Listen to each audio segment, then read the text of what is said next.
We now begin with our session 3, Ideological Contestations, Nation, Class and Emancipation. This session explores how diverse ideological visions, nationalist, Marxist, Ambedkarite, Gandhian, feminist and ecological, shape imaginations of nation, class and emancipation. It foregrounds regional innovations emerging from linguistic, cultural and subaltern movements as resources for reimagining freedom and justice. We are honored to have Professor Anupama Roy as the chair of this panel. Professor Roy is a distinguished scholar and professor at the Center for Political Studies, School of Social Sciences, Jawaharlal Nehru University. With a PhD in sociology from the State University of New York, her expertise spans citizenship studies, political institutions, constitutionalism, gender and migration, law and politics. She has served as chairperson of both the Center and the Center for Media Studies at JNU. Her works include citizenship regimes, law and belonging, the CAA and NRC in India. Our next speaker is Dr. Namita Singh. She is an assistant professor in the Department of History at Birha College, University of Delhi. She has over 12 years of teaching experience. She did her PhD in history from University of Delhi and specializes in medieval Indian history. As discussants, we have Ravi Ranjan. Dr. Ravi Ranjan teaches political science at Zakir Hussain College and coordinates research at the Developing Countries Research Center in University of Delhi. He has led projects funded by UGC, LSE and IDS. Our next speaker is Rityusha Mani Tiwari. Dr. Tiwari is an assistant professor in the Department of Political Science at Shahid Bhagat Singh College, University of Delhi. She is also an Institute of Eminence Fellow at the Delhi School of Transnational Affairs and Honorary Fellow at the Institute of Chinese Studies. A scholar of Chinese Studies with a PhD from JNU, her research explores leadership, power, borders, gender, and security in South and Southeast Asia. Our next discussant is Sanjana K.S. She is pursuing her PhD at the Center for Political Studies, JNU. Her doctoral research probes the mobilization strategies of the Hindu right wing in Karnataka with a focus on how caste is accommodated within its political praxis. Her broader research interests include women's studies, popular culture, and new media. Now I hand over the session to the chair. She can proceed with it. Thank you. Thank you. Thank you so much, Varsha. I got a note explaining to me how I must conduct this session, so I would follow that. And each speaker has about 15 minutes to present their paper, and the discussant has 10 minutes. So as chair, I'm supposed to comment. So since the discussants are here who've probably read the papers and are more competent to comment on the papers, I would probably follow what Professor Chandok did in the morning and make a few opening remarks. And these opening remarks, I don't expect these remarks to frame either the papers or the discussions that would follow. So the only purpose is to, for me, to anticipate what could possibly be the direction that the discussions might take.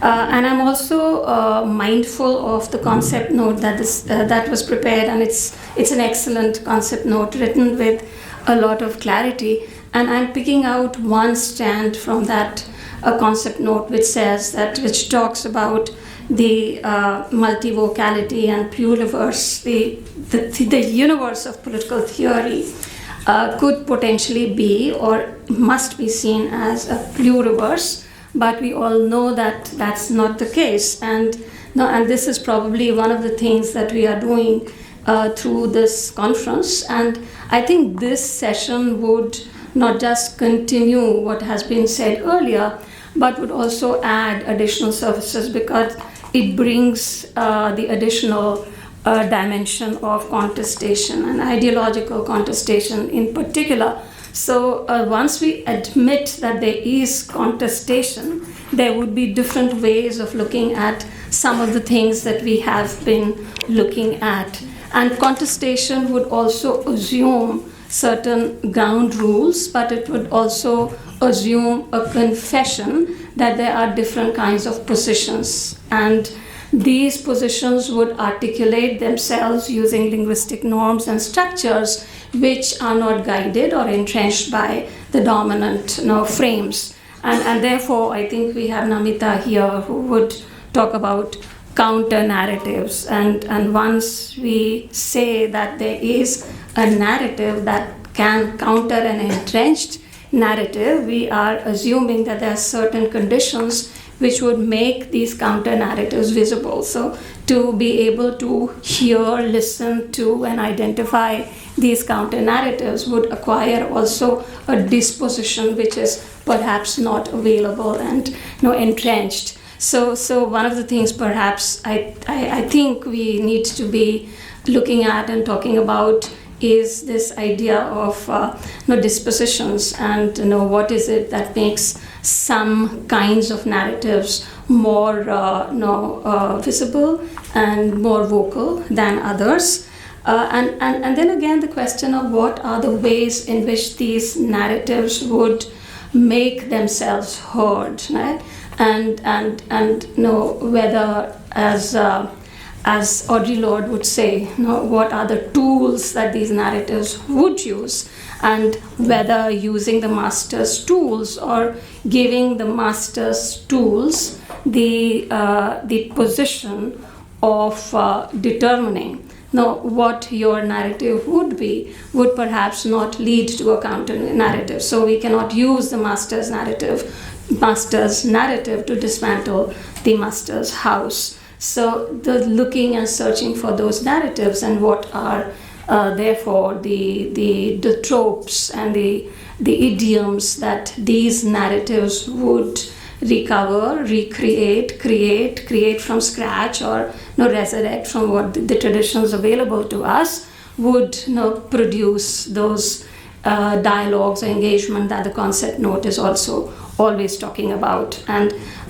so once when we talk about dialogue, there is also the question of, as Maninder keeps saying, and Ashutosh's abstract also used that idea of the Purva Pakshan, whether Purva Paksh would be relative or absolute in terms of determining this dialogue. So with those few remarks, I would invite Namita Singh to make her presentation. It's 1:51. So Namita would come first, right?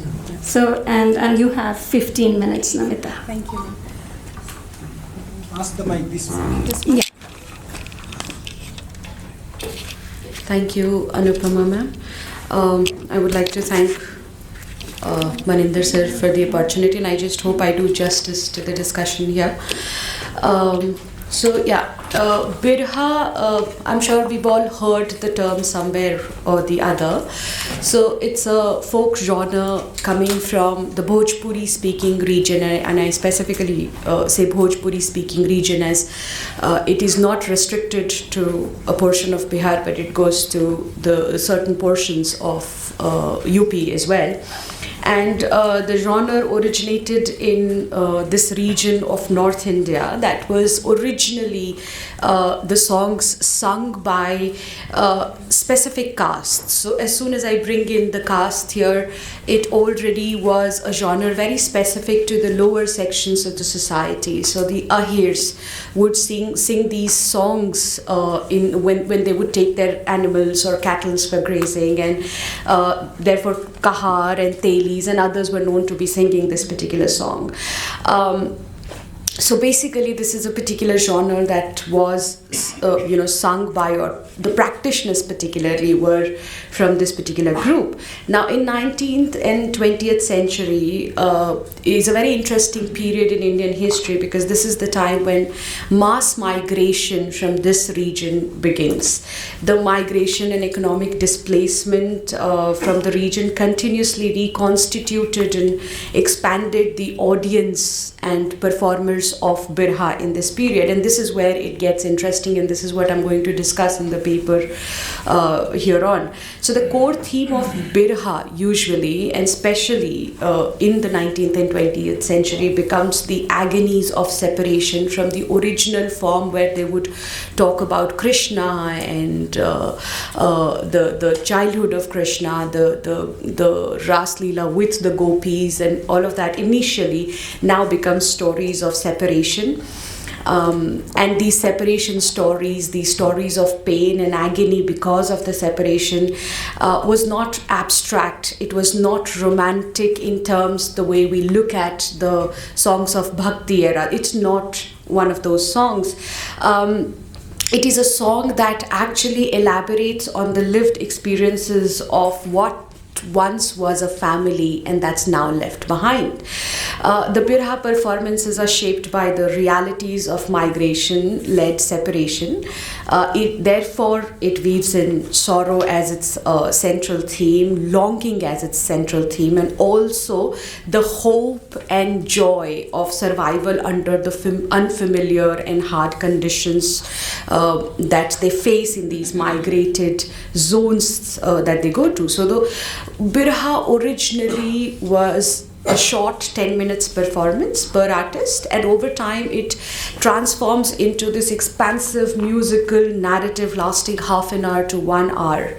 And the longer it got, the more detailed the narratives with multiple melodies and structural shifts it became. It required the audiences to immerse into these narratives, to feel the feelings that the artist was talking about.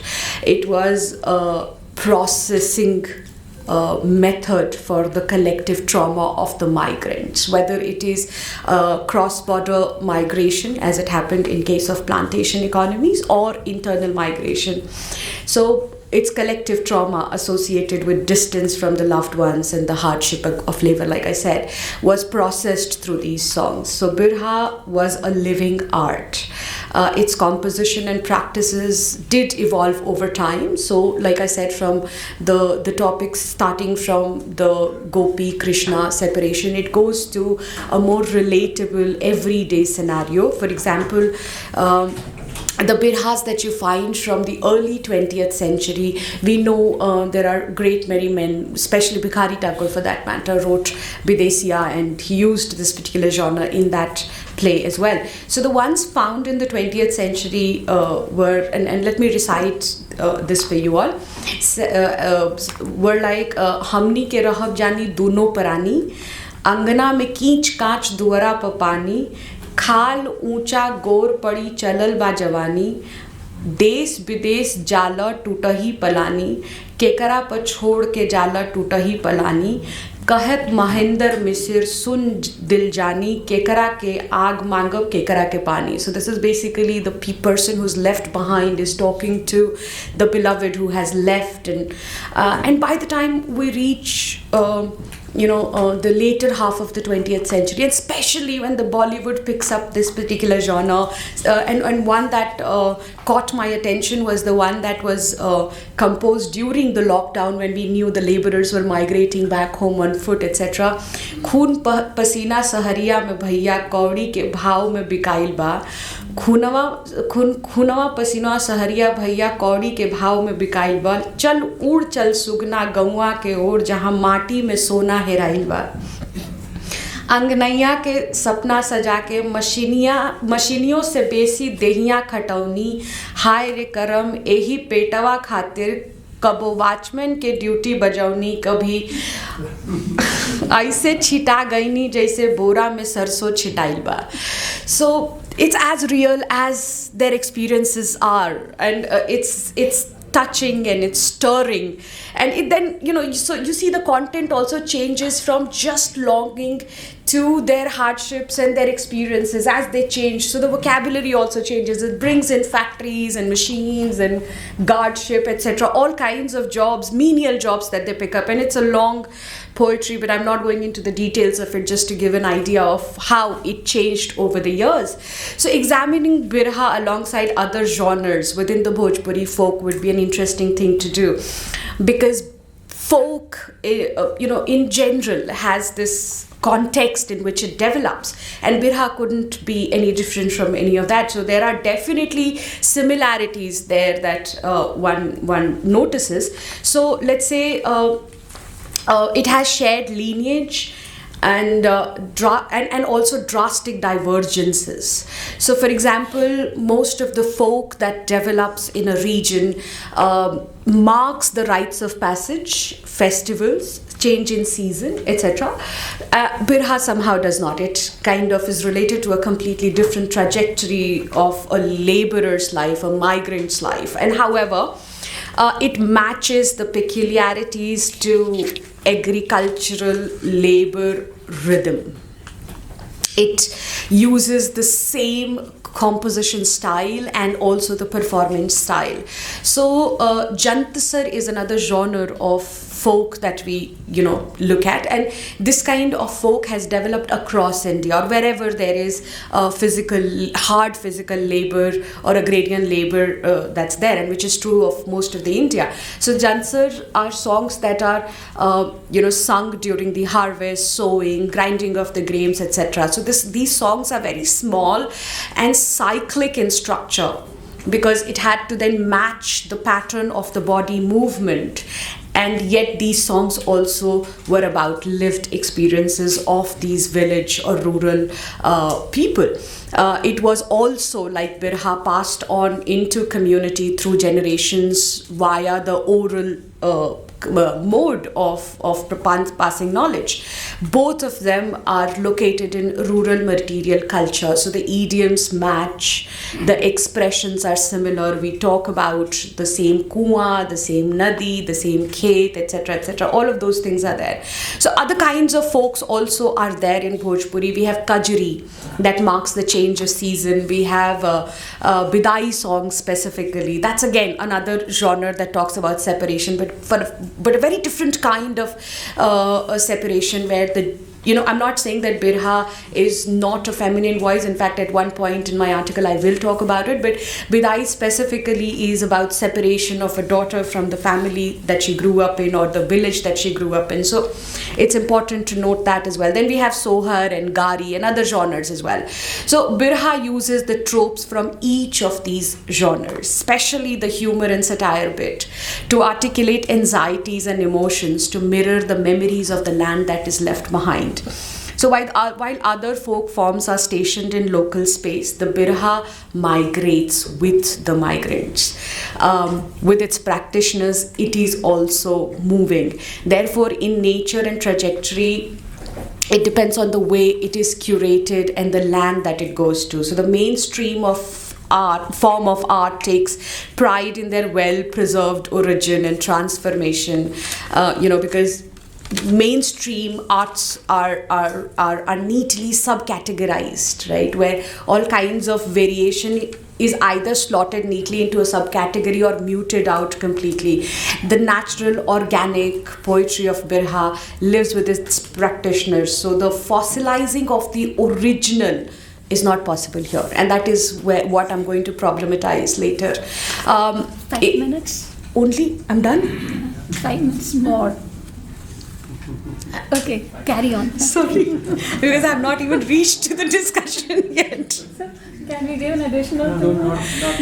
I'll get to the point then. So I would quickly move to my core discussion here. So basically, one thing that I want to situate here is migration and the problem of migration, and how history has looked at migration, and especially nationalism particularly has looked at migration. So migration from Bhojpuri areas has to be looked into two separate slots. The first one is when the migration takes place in the colonial period, 1833, the said slavery has been abolished, but the need for the labor has not. And as a result, these people are tricked into moving from their land because of their economic hardship to other areas. And here I mean the areas where the plantation existed, the Guyana, Fiji, Mauritius kind of land. And there is another kind of movement that is happening, and it starts showing massive impact, especially in the later half of the 20th century, where internally, within India itself, newer urban centers originate. Places like Calcutta, Bombay, Delhi become the centers where these people are forced into migrating. So that's one thing that I want to bring into context here. Particularly in Bihar, there is another thing that I would like to bring into context, which I want to discuss, is that there are two kinds of people who are migrating. The lower sections of the society was migrating because of the hardship or they were, even if it was voluntary, it was forced by the circumstances and economic needs of that class. And when we come to the second kind of people who moved from the very early period itself, were the people who were landed elites of that area. The families did not move there. They moved because they wanted to add this extra income to their family. So they're not carrying Birha with them, but the laborers are. Another thing that I would like to add to that particular aspect of growth and continuity is that and now I'm nervous and missing out on things, but basically what I'm trying to say here is when we talk about nationalism, the idea of nationalism is the sense of belonging more specifically from what it seems in the case of Birha is for the privileged, that privileged group kind of prefers homogeneity and central identity and narrative of progress. And this narrative of progress is where the voices of the laborers are muted out into creating this, like Gopal Guru would call it, morality here, where they are only seen as agents that are contributing to the national progress. So they're isolated voices of partial inclusion and massive exclusion from the local host cities that they move into. Their emotional registers of absence, longing, ruptured tide of the villages are not allowed does not allow them to dissolve their identity into abstracted symbols of nation. The nation that talks about unity, that talks about that for this particular national feeling, the other is anybody who lives off the border.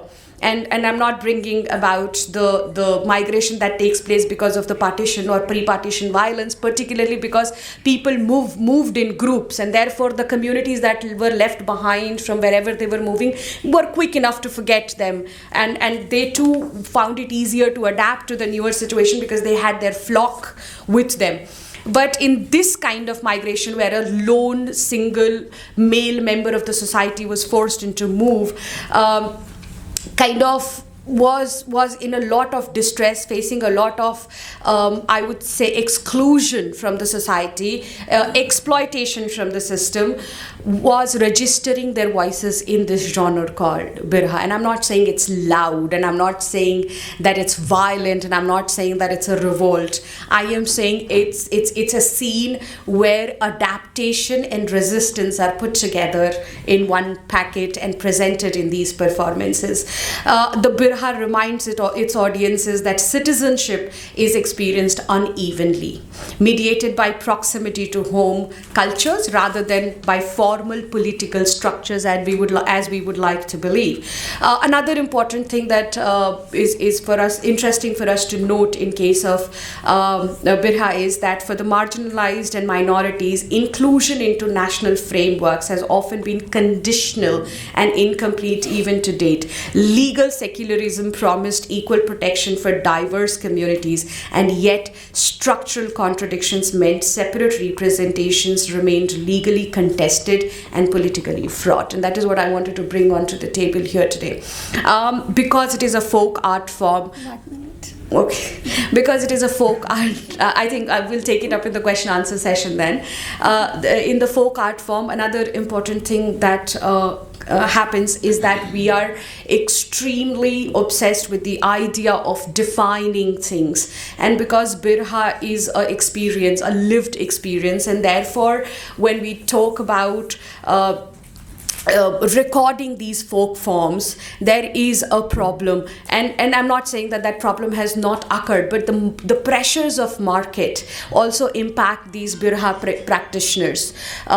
So the places that they move into, their original audience were the fellow migrants, but over a period of time what happens is that they are appropriated. They are appropriated by the cinema, and they are also appropriated in the sense that they now kind of become grander in terms of the musical instruments that they are using.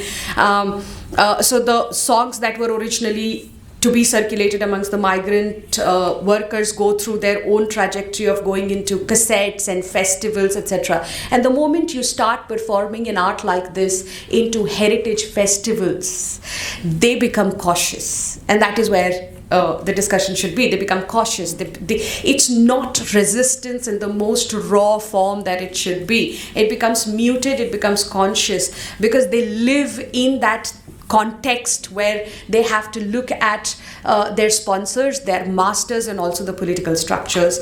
So as a result, what happens is Birha, if looked closely, presents a counter narrative to nationalism here, where And this would... Yeah, okay.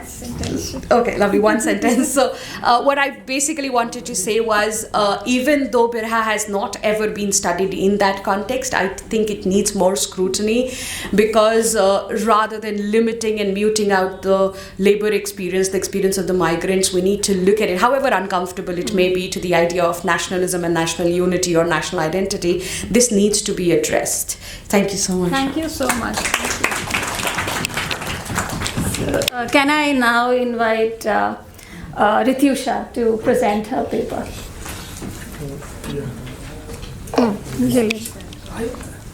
This one?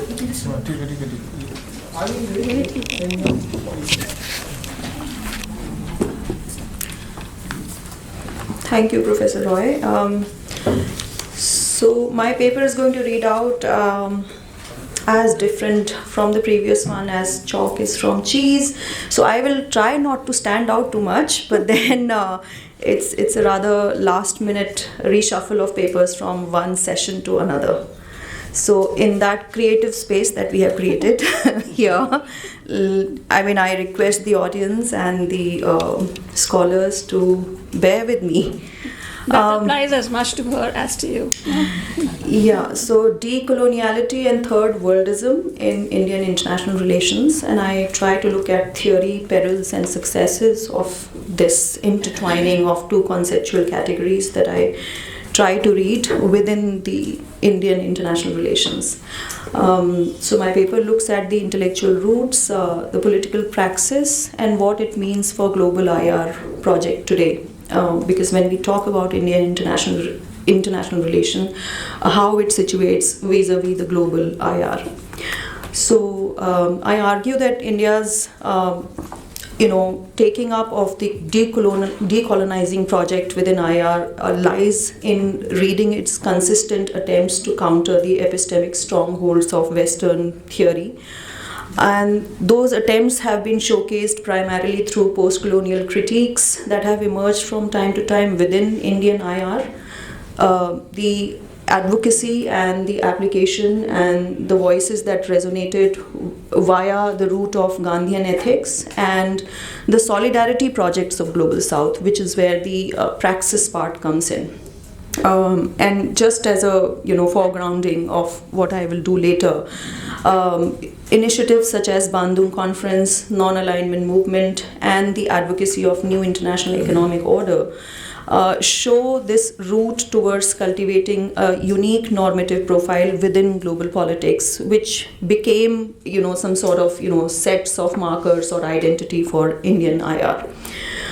These initiatives enabled India and other decolonized states to articulate claims against systemic marginalization and exploitation, while offering a vision of an alternative world order, which perhaps has been talking consistently about questions of equity and equality, justice, as well as solidarity.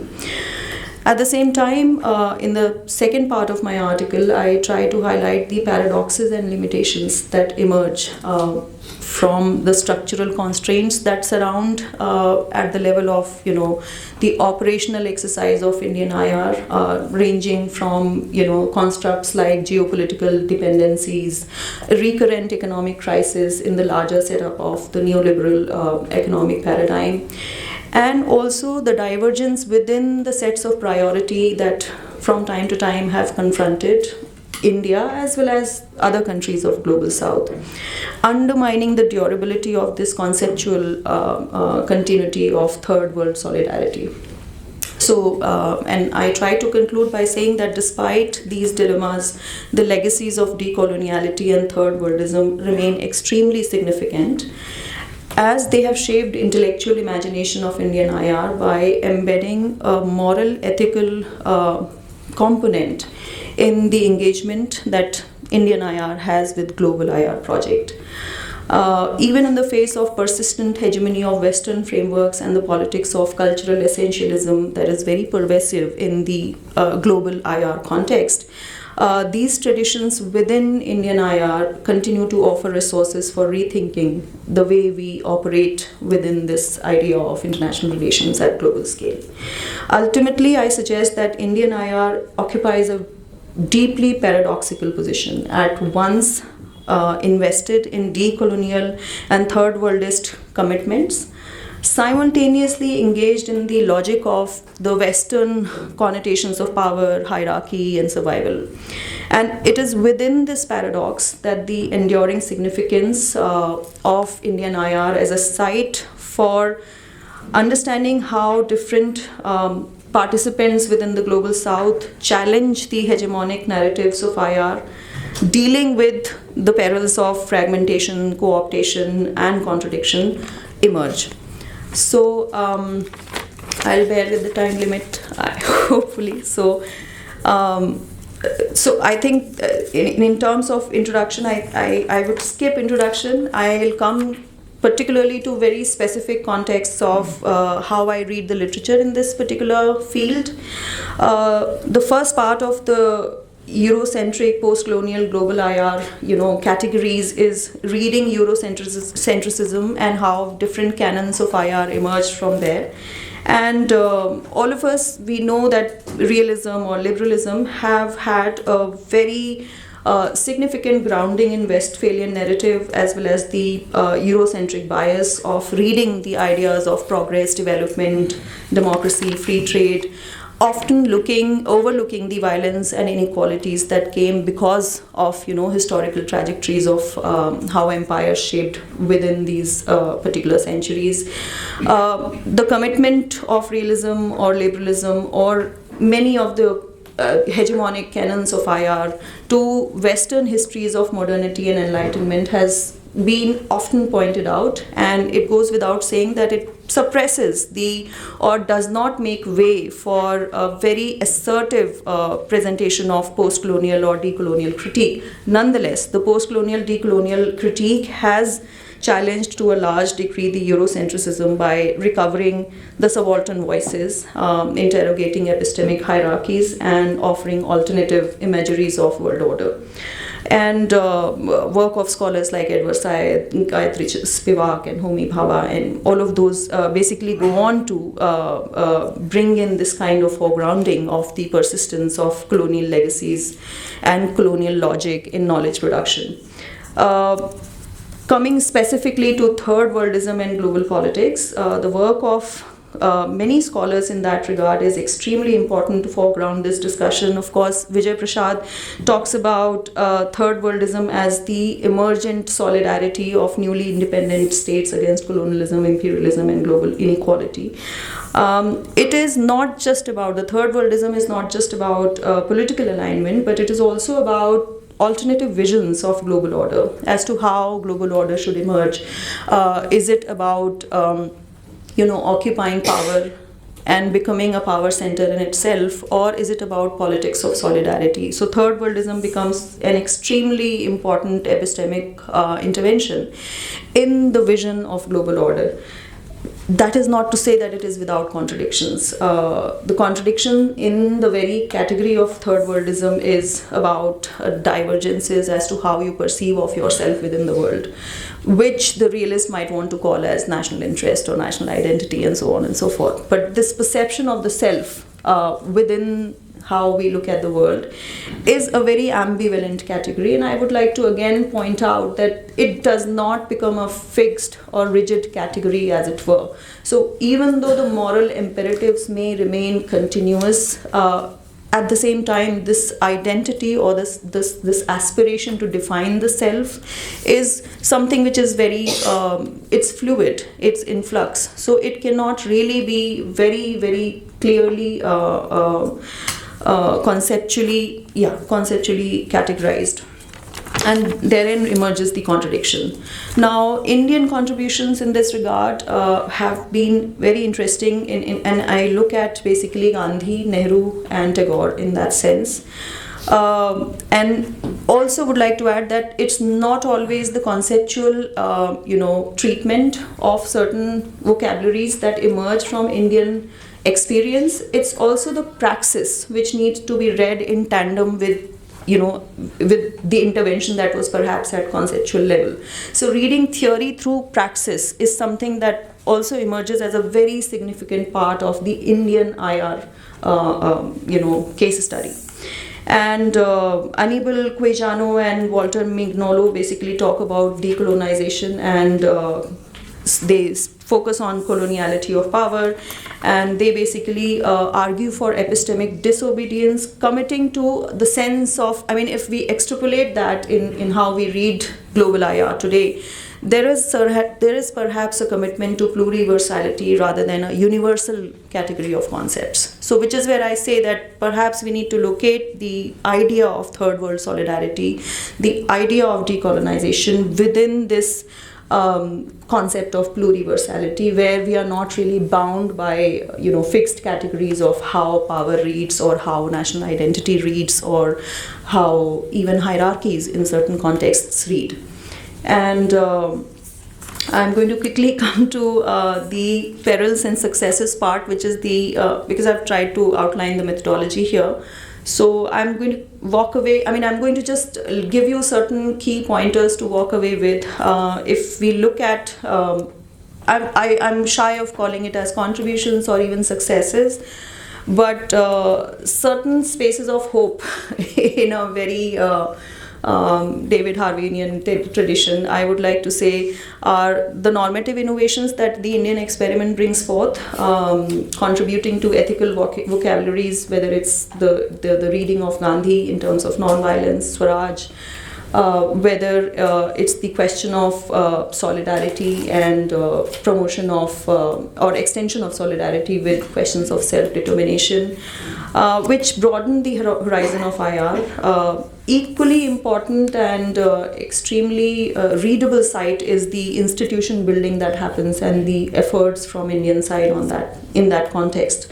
And I have taken up the case study of NAM and NEO and Afro-Asian forums, which basically become the site to institutionalize this whole idea of third world solidarity.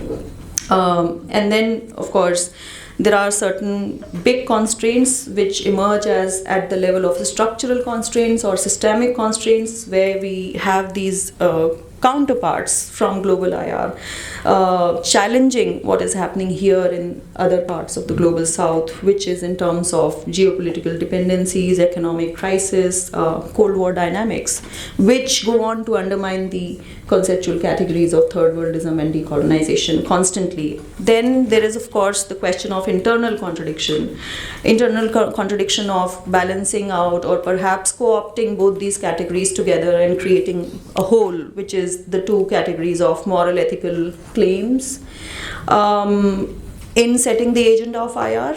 At the same time, the contradiction of how you define yourself as an emerging power, as a major power, as almost their power or whatever. So that becomes a very big internal contradiction when we look at it. And then that contradiction also plays out at the level of this category of global south, because there is a fragmentation, there's fragmented south, if you will.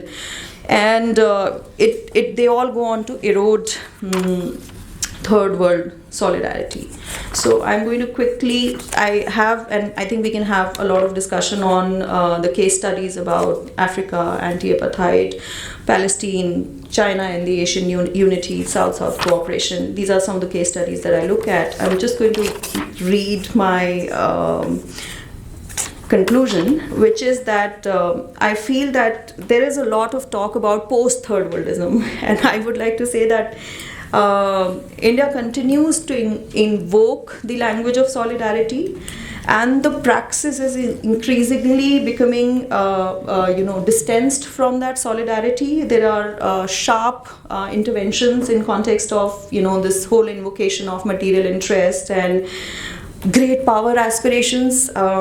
At the same time, there still exists a blend of continuities and ruptures that are very, very significantly present in this whole reading of decoloniality, either at the conceptual level. If you shift the sight from NAM to G20 today, there is enough conceptual resource there to see the language of continuity. There are ruptures, of course, as I pointed out again. So I would say that we are still not in the post-third world solidarity paradigm, but perhaps it should be read as a new third world solidarity or a new third world space. I'll stop here. Thank you very much. Thank you. So, can I ask Ravi to make his comments? We have two persons. Someone else also has to make a So you will comment on Namita. No, I'll take it. Okay, thank you. एक second दे रही हूँ.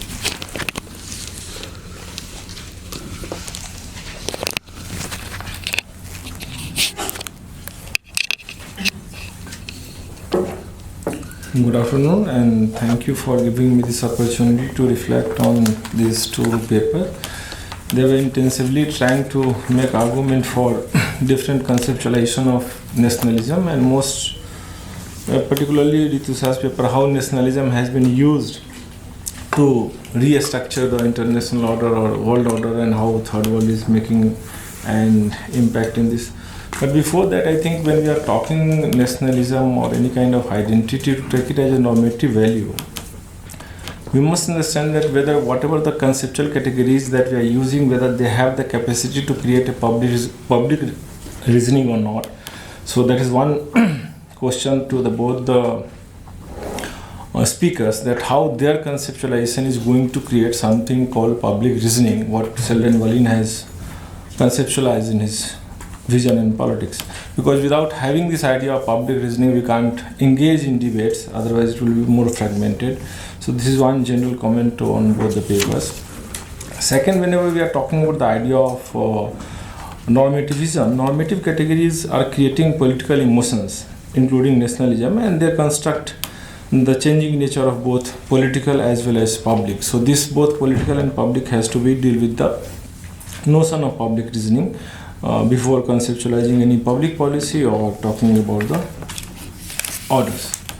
Now come to the individual papers. That the folk genre that Namita has talked about is wonderful, and lot of things coming to the mind. First thing that I was thinking about the migration, and how migration has tried to charted out certain kind of normativism to create a political theory.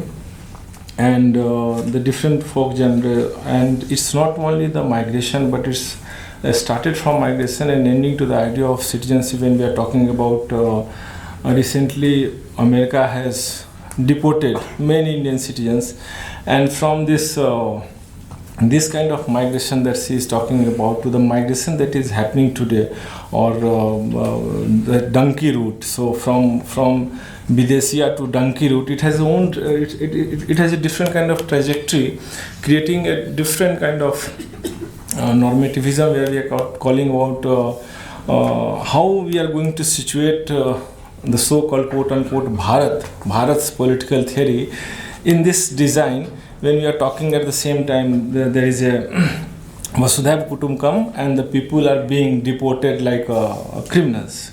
So this is one argument that one has to think about. And when we are talking about migration and movement, there are different stages of migration, and each stage and there is a social location that one has to understand. One argument that you have given talked about the idea of urban spaces versus the rural spaces, because rural India was not talking about those kind of folk songs like urban India was engaged in or not. But we also have to engage the kind of migration that was happening from Bihar and that was happening from Gujarat to the other part of the world. So most of the Gujarati people went to America and other more developed part of the. So how this cultural social and cultural location were playing into the idea of migration movement that can construct a kind of universal value to create, because this Birha, the idea of Birha, you said that it is a saddest or separation part of thing. So literature always has to play a very important role when you have to create the human political theory. So someone in English tradition, Western tradition, we used to say that saddest notes are the sweetest notes. So whether the Birha, how Birha can be conceptualized in those traditions, and this social location and collective trauma has capacity to create a theoretical framework. So what kind of theoretical framework that your paper is trying to talk about? So these are the general comments on Namita's paper. Now come to the second equally important paper, although I am not an expert in IR at all. But decoloniality and third worldism, and Ritis has already given a context from NAM to G20, and we are already having a group on the basis of our national interest, primary national interest of all the newly independent countries after decolonization movement. But my point is that when we are talking about the idea of world order and the general theory of idealism or realism or power balancing among the different sectors, don't we think that there are conceptual categories which are original to the social location? For instance, in India, we are talking about the idea of Maitri. So how this idea of Maitri, that the fraternity or Maitri that we have used, so how that Maitri or such conceptualization cannot be used to create a new friendship, because we are seeing the highly unstable phase of international relations, because those who were partners in NAM, they are against India these days. We have seen in our Operation Sindoor and post-Operation Sindoor that India is facing a lot of issues. So there are the second point that you have raised about third worldism versus world politics, or universal versus plural kind of conceptualization. So how the economic, because we are living in the age of AI, a lot of advanced technology, where the national boundaries are sometimes making a different kind of proposition for decision makers. So how third worldism, your conceptualization of third worldism, is going to talk about the originality of Indian IR versus global IR that we are talking. And again, in G20 we have talked, the focus point was Vasudhaiva Kutumbakam, that we are treating world as a family, addressing climate crisis. But major point that nations have to understand, even the third world nations, when they are talking about the idea of third worldism, how the material distribution or material resource distribution can be controlled by them through or ethical measures or through some kind of international jurisprudence that hardly the dominant power are believing to. So these are a few of the comments on your paper. Thank you very much. Thank you. Sajjana, please come next. I think both the papers were extremely fascinating. I would have loved to read both the papers, but I'll still make do with whatever points I've gathered from the presentations. So to begin with, as a discussant, I will do three functions. I'll briefly summarize the paper that's there, and then I'll put forward some pointers that I thought were interesting. And lastly, I'll probably open the discussion with some questions that I have in my own mind. So to begin with, Namita's paper focused on Birha as a genre of folk songs, primarily emerging in the 19th century in the Bhojpuri-speaking region. So while the songs capture the pain of separation and coercion, it underscores the lack of choice in migration. The migration of youth from these regions into cities, such as Kolkata, which is seen as a foreign land in the very songs that are composed. I was fascinated to actually look at how these songs itself can sort of reflect the formation of the working class itself, right? So the paper rightly challenges the assumption that the modern state has, that it is a choice of the individual, the act of migration itself, to pursue a better life, and this whole narrative that we all have sort of ended up consuming of a better life per se. but it also alienates the worker not only from the place that he moves from, but also the place that they arrive in, right? So there is this depersonalizing of social relations that take place, not only with the other workers, but also with a sense of self and with their family. I think following from the discussion that happened in the previous sessions, and of course yesterday in the inaugural panel as well, Dr. Namita puts this experience against the hegemonic theories of nation, and thereby exposing the artificiality of the nation states that emphasizes camaraderies and shared belonging in imagining the nations itself.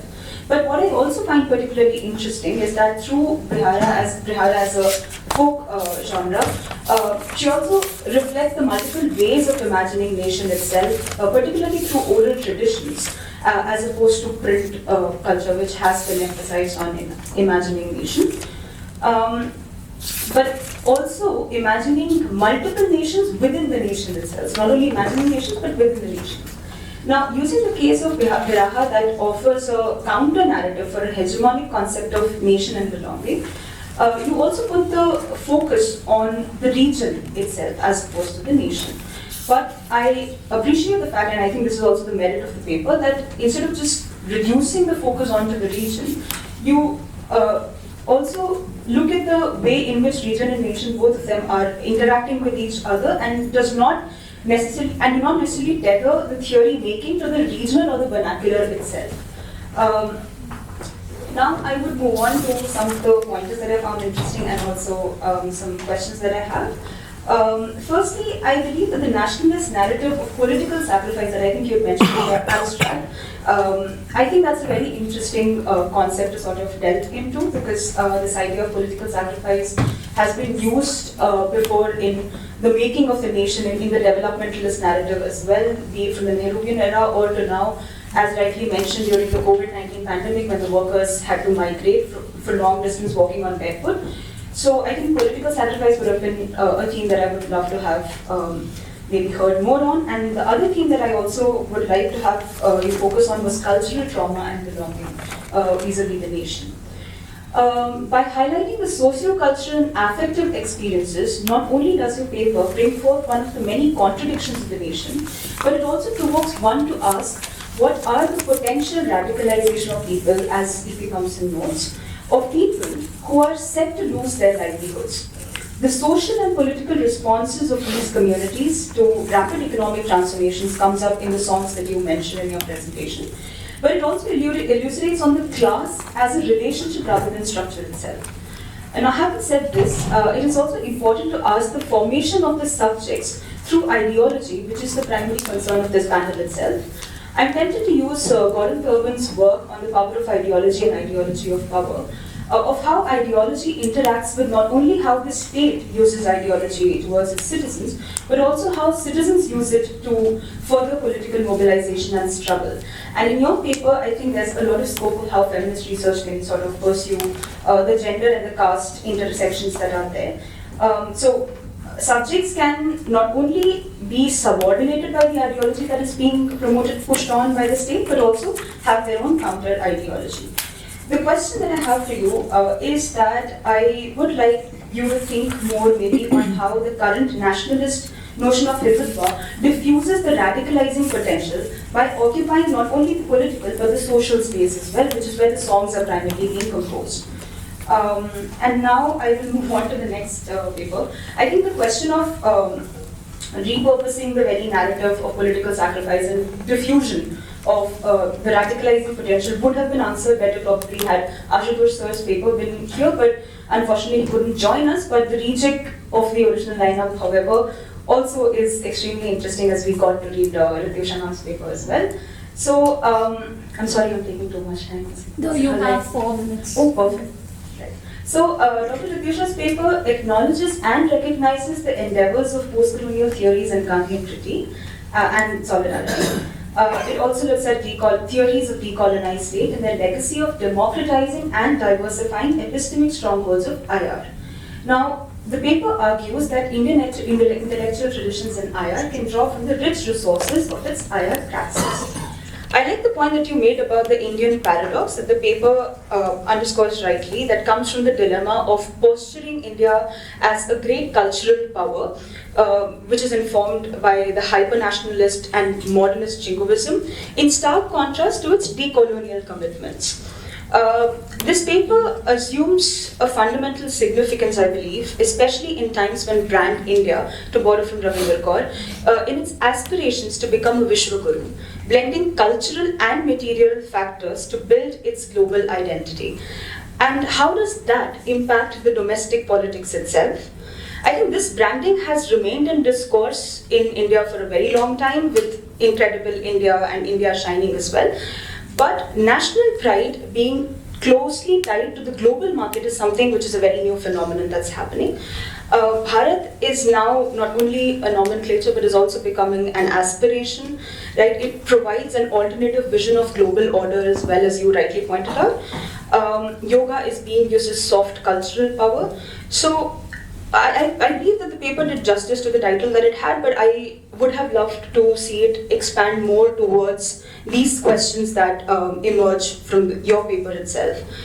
Some interesting points that you raised was, I would like to probably raise by going through your paper, is the use of mask of tradition for an increasingly modernist paradigm of IR, which you rightly said, like how the decolonial perspective also fits into the Western paradigm of narrative of progress and, of course, globalization. So, exposing the artificiality of decolonizing the ambitions that the current regime has undertaken, going on to the binary of the spiritual East and the material West. So, it's reinforcing that very same binary that was there a long time ago.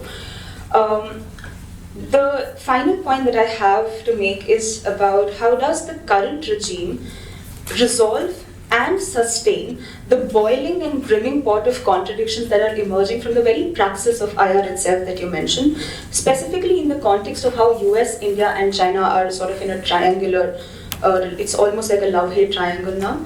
So I would like you to probably focus on that more. And the one last point that I have is for you to probably also look at how the Hindu right regime still uses certain tropes and narratives, as you said, the moral, ethical components of Indian IR, so narrative of democracy, of progress, but it repurposes for its own vision and imagination, calling India as a mother of democracy, while we know how it has turned out. So these are the certain final points. If I do have 30 seconds more, can I? Yeah, please take 30 seconds, fine. So I actually do not agree with what Ritisha ma'am said, that both the papers are not very similar. I in fact found that there are quite a few similarities in both the papers, and it sort of blends the panel together. The very first similarity that I see is that this panel sort of brings in 3 levels of analysis, starting from the region to the nation to the global. So the nation is sort of sandwiched between these two concepts, and we sort of bring out the contradictions and contestations that exist within the nation itself. So while the first paper bursts the ideological bubble of the modernist nation and its conception, the second paper challenges the very Western definitions of nations, the Westphalian notions as well, and also reads the impulse of decoloniality with a grain of salt. The second is that both the papers sort of counter the dominant narratives that have been there in global IR as well as in theories of nationalism. The final point is that we began with the paper on migration, and then we also spoke a bit about global capital. So it sort of also emphasizes how the migrant fits into the march of global capitalism and IR itself. So I think I'll stop there. Thank you so much. Thank you very much. We have 30 minutes, which is sufficient time for several questions, and also I think we would have at least 15 minutes for responses from the 2 speakers. So the 2 papers are open for discussion. Yeah, Alok. I'm Alok. I'm a PhD student at CPS JNU. I have 2 questions, both for Dr. Namita Singh. My concern lies with the feeling of separation and its linkage with the genre. The first question is, we can think about separation, I think, in 2 contexts. One is for, one is about migration for labor, which can be more forced and out of compulsion, and another can be migration for mobility, which can be in the context of education, for instance. And in both these cases, there may be a feeling of separation, which may be genuine. And you said that originally in the 19th century and onwards, there was a difference in terms of the subordinated caste migrating out of compulsion and the elites migrating for mobility. I can frame it that way. But do you think that over the time there may also be mobility-driven migration within the subordinated groups and caste? And how should we think about situating separation in these two different logics of migration? The second question is about, is there any change over time in tonality of this expression in Birha? Does at any point these migrants settle in the cities where this sense of tragedy gets suspended? So I'm wondering if you could share with us the spectrum of the imagination of the cities, because if you also you pick the example of Hera Ilba song from Birha movie, right, which emerges in a time of unprecedented shock where the disenchantment with the city is absolute. So what is the current status of the feeling of separation and the current status of the genre? Thank you. Yeah. Rakesh? My name is Rakesh. I'm doing my PhD from CPS JNU. My question is to Namita ma'am. Ma'am, thank you for a wonderful presentation. Ma'am, my question is just one question I wanted to ask at the level of theory. Right?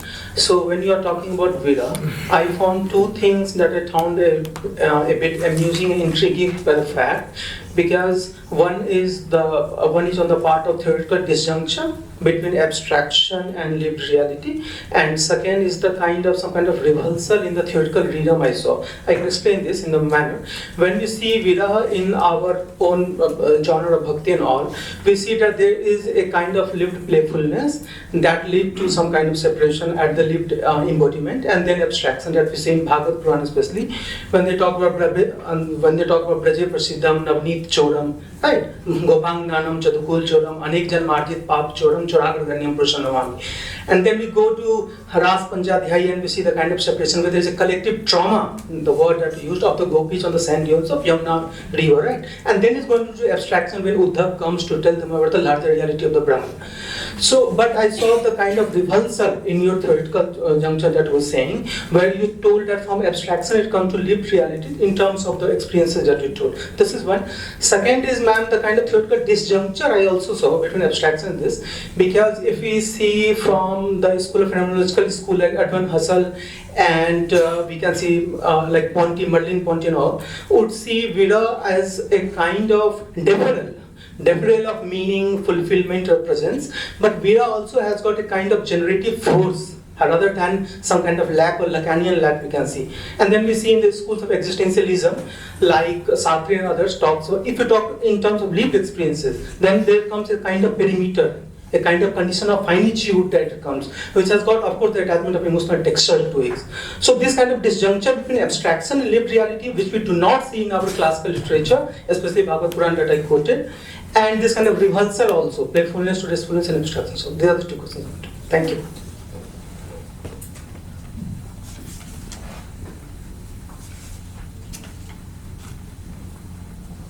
Yes.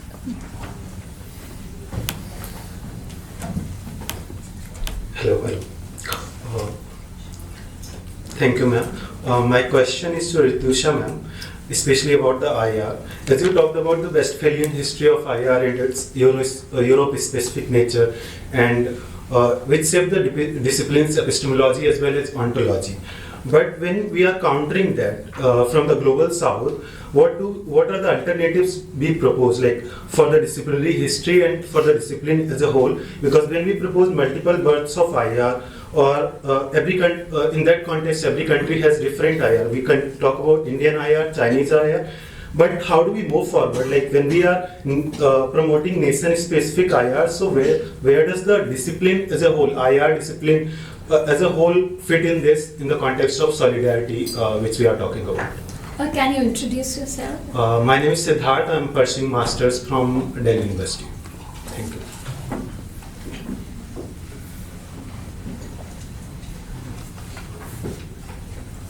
Yeah.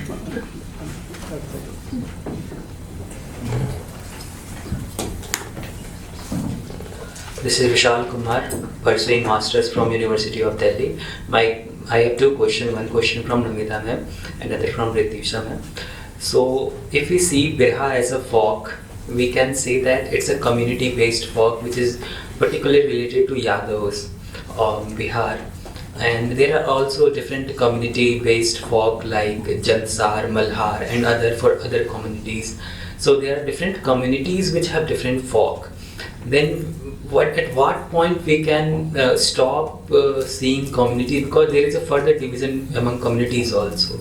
And also if we see Birha and other folk songs, at one time it resists against the hegemonic structures, but at one time also it establishes the essentialism, like it is exclusionary in one sense. Like in Birha, we can quote many examples where it essentializes the role of women and gender-based roles. So are we talking about exclusionary traditional structure created by these folk songs?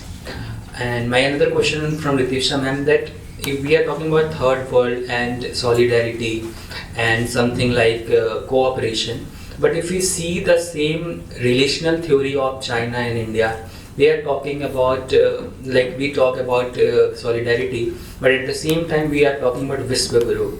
Vishwaguru, that is something leading from the front and we are the leader. In China also there is a concept of Tianjina, then they say that they need to lead the world and they need to establish their own idea, their own principle, their own norms. So it is also a sort of hegemony by replacing the another hegemony. Is it so? Thank you.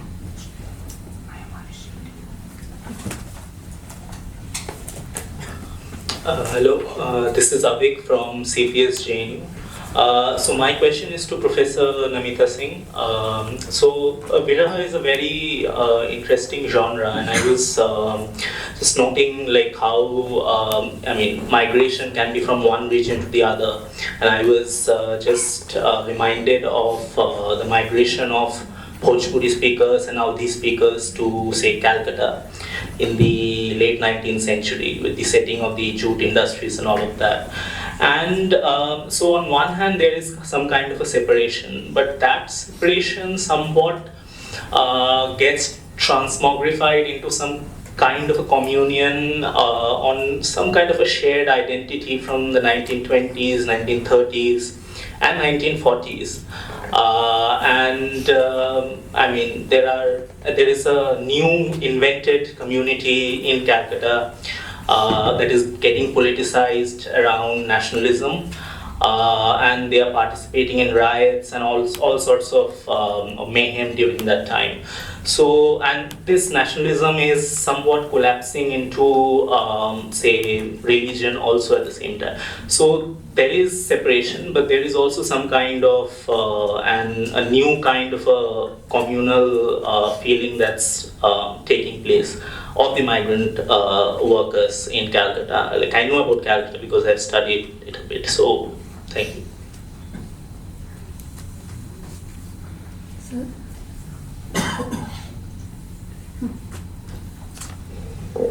Hi, I'm Ramkumar Thakur. I teach political science at Hindu College. So I have a question for Namita ma'am. I was wondering, when we think about different kind of genres around migration and all of this, be it Birha or be it Videsiya, if we are to look for theory, or if we are to look at a larger sense of contestations within the larger national kind of mount, there is indeed it offers us a certain kind of scope. But in terms of theory, I think so it will always create contradictions, and there is no easy way to resolve it. And why I'm saying this is because of the ways in which the nation state kind of legitimizes the idea of migrants, legitimate migrant or refugee or illegitimate kind of migration, or within popular kind of protest. So even Anupama ma'am's work, I think so, highlights the ways in which people are mobilized during the time of protest, even in Assam.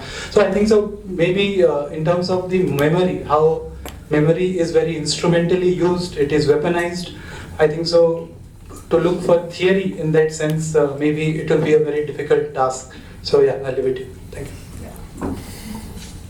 So is there another question? So I think this should be the last question, and then the speakers. Yeah, please. Yeah, so I'm Priyanka Yadav, and drawing from what Ram just said about theory, my question is directed to Namita on her paper.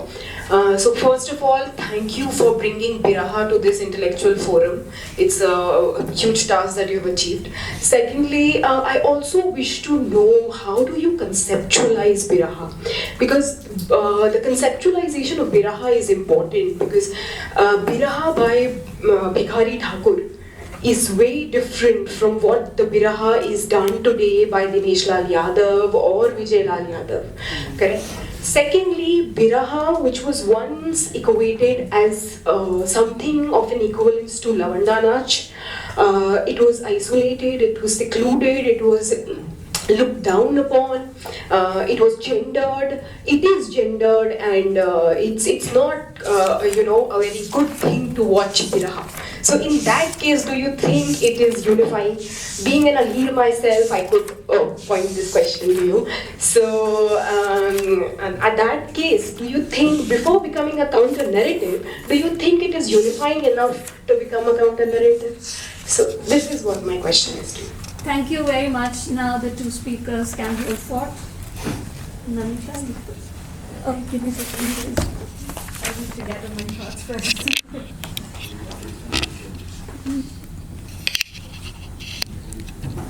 Thank you. That's a rich harvest.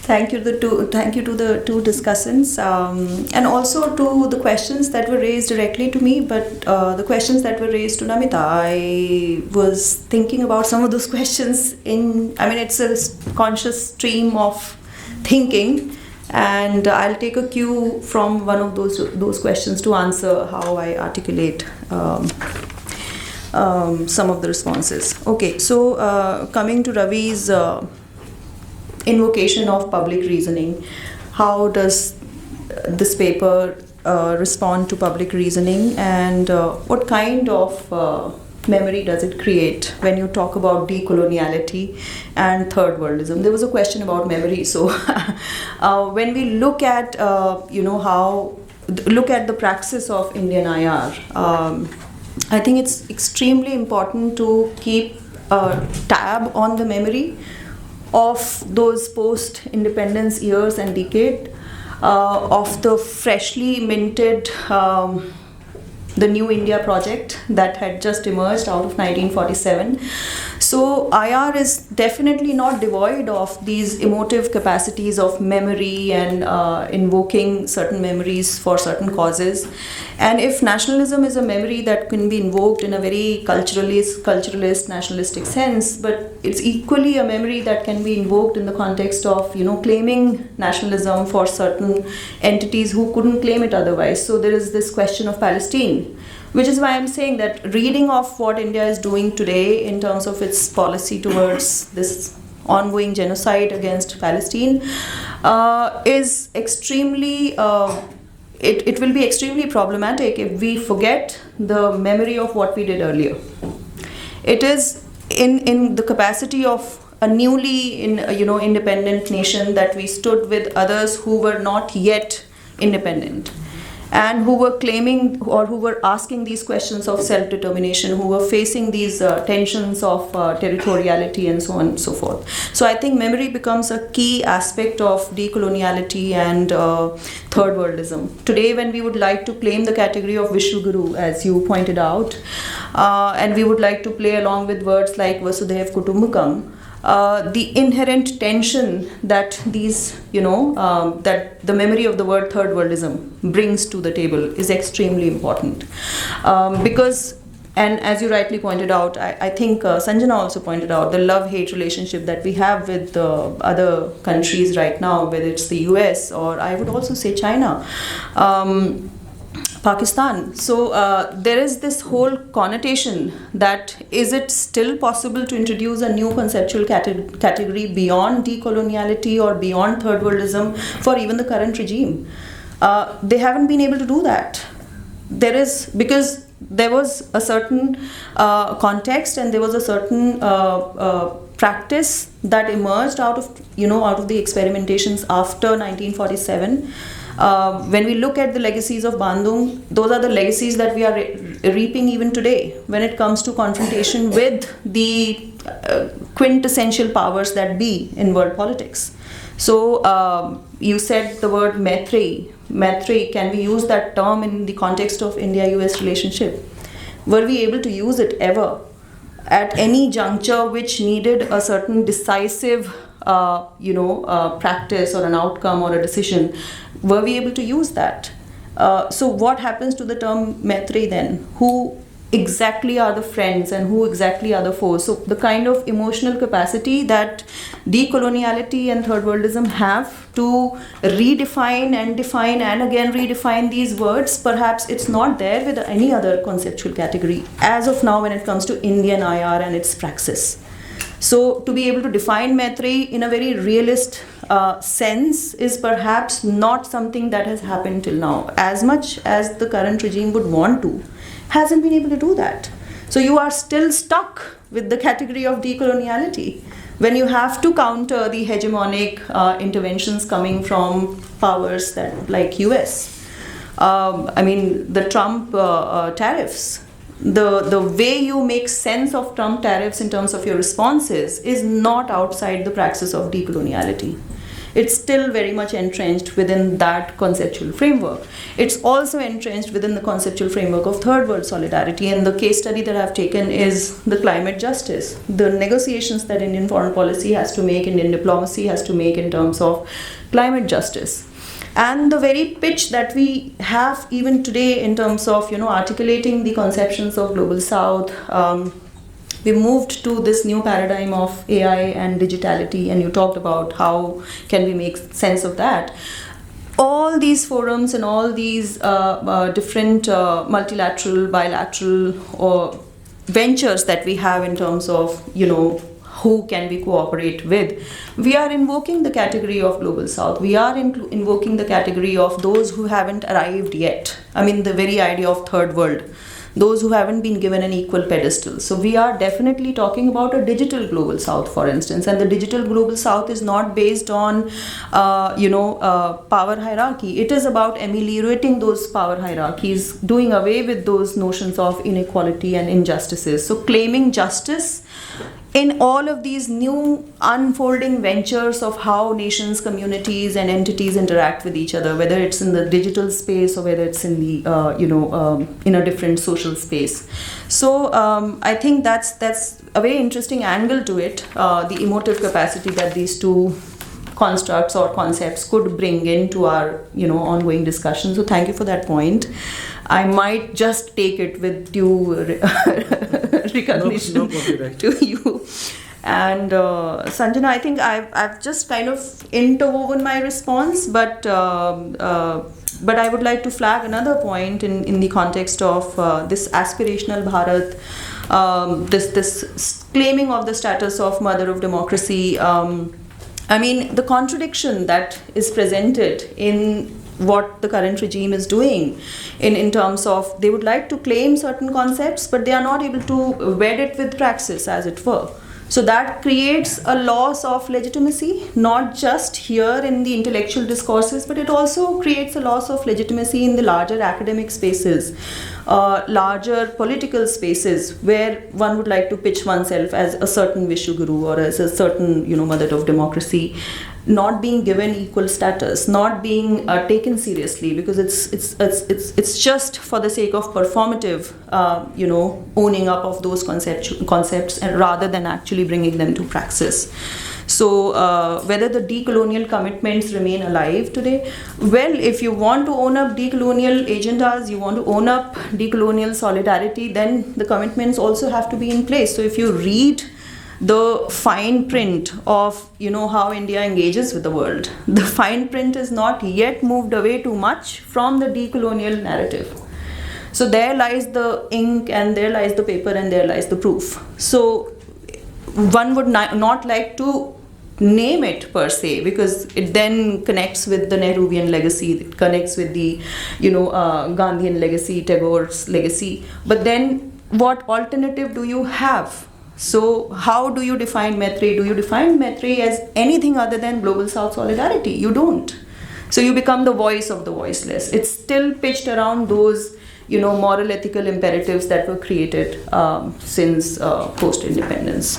So I'll stop here, but I do have two more questions. One is from Siddharth and one from Rakesh. One is about how do you propose a counter to the Westphalian IR when you're talking about nation-specific categories that emerge. So I mean that's a very, very interesting way of looking at it. But I would urge you to kind of look at it as contexts and experimentations that emerge in different geographies.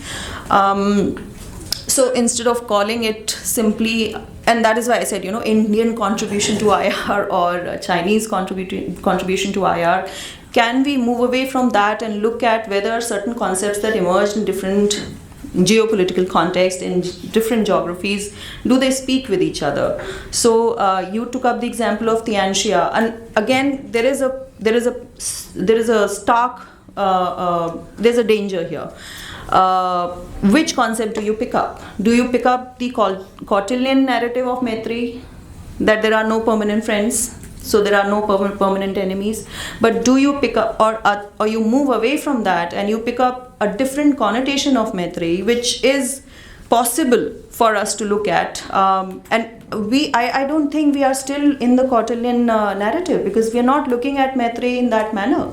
How do you really conceptualize your relations with China, for instance? Is it frenemy? What is happening there? And is the concept of Maitrey as per Kautilya's version at all applicable to our conceptualizing of our relations with China? I don't think so. So it may be very redundant to pick up categories from extremely regressive or conservative point of view. Tianxia, the same thing, the center of the world. There is a certain context to that particular thing. Whether Tianxia should be the category we choose to speak when we are talking with the Chinese intellectual traditions and resources, I would again say no, it doesn't really work very much. But I would like to read their concept of harmony more than Tianxia. So it depends what conceptual categories we would like to see as useful when we have our own agenda of that of decoloniality and so on and so forth. I hope I haven't taken too much time. Sorry. No, you have taken sufficient time.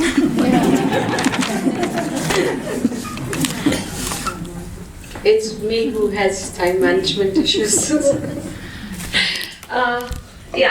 I think I'm a historian caught amongst political scientists, so that's where it came from. So when I started thinking about Birha, it was a call very late in the day from Maninder sir to talk about,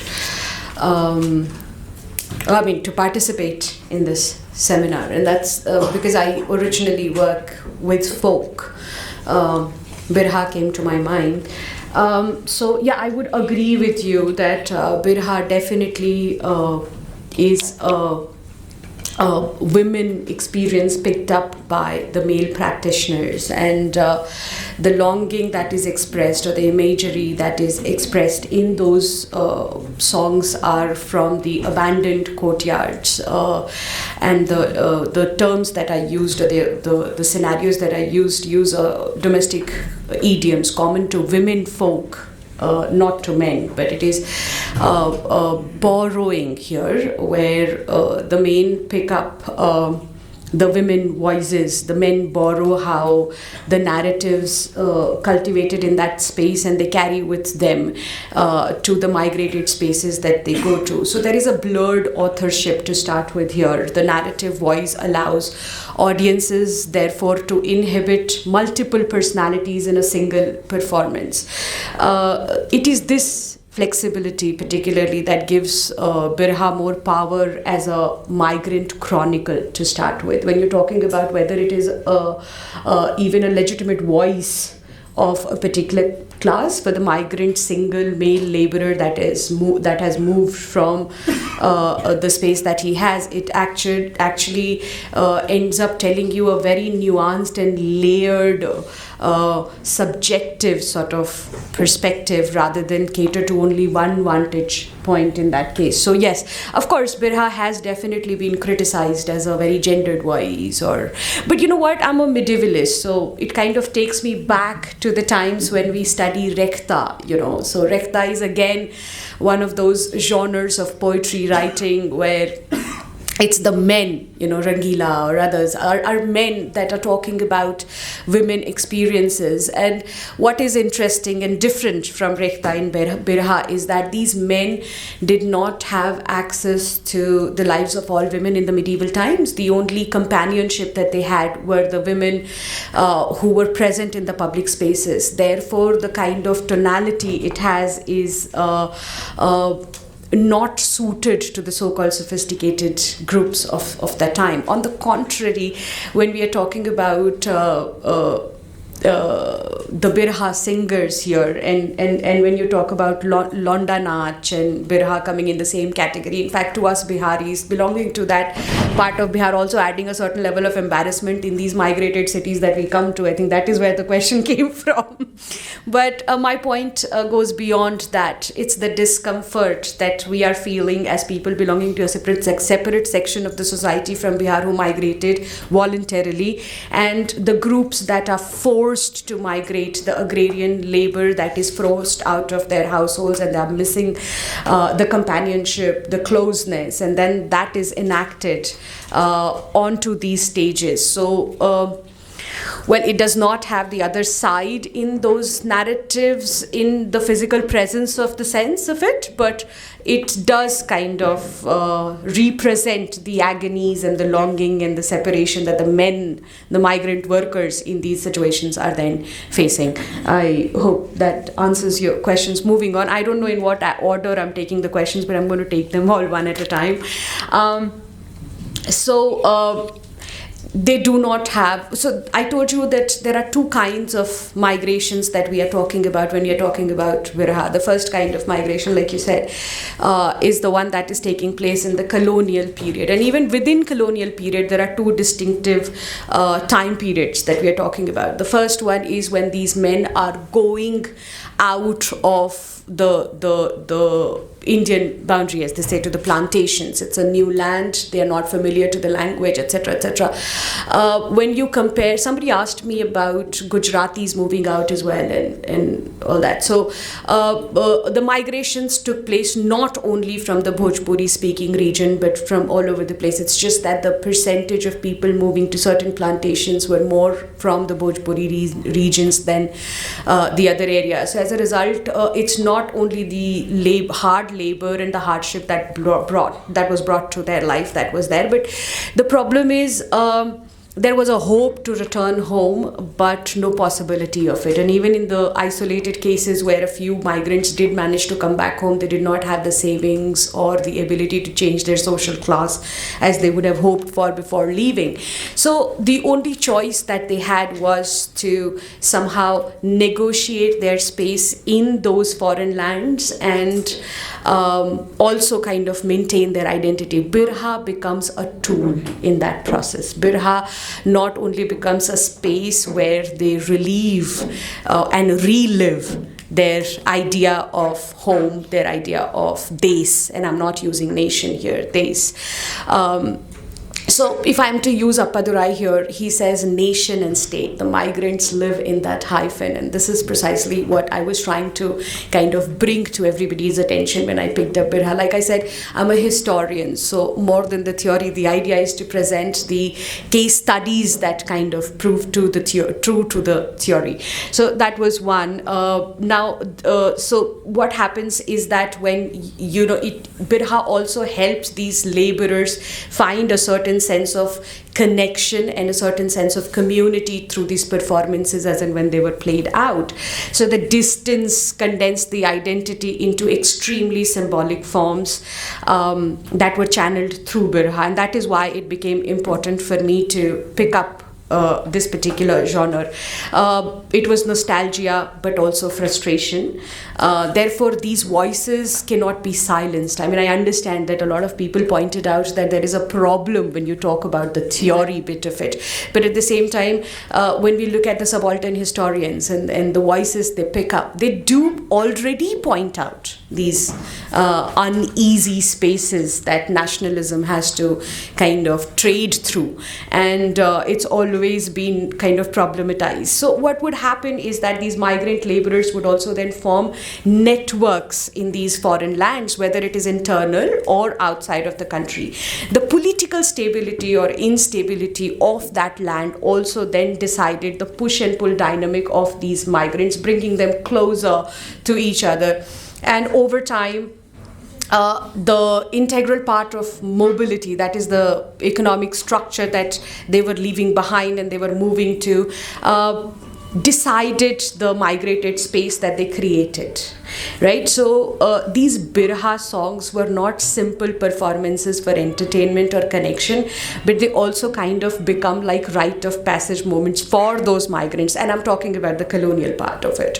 When we move to the independent nation that India becomes over time, as a historian, I would not want to do away with what the post-colonial historiography has brought to the attention is that nationalism itself is not rooted in the ancient Indian, essence.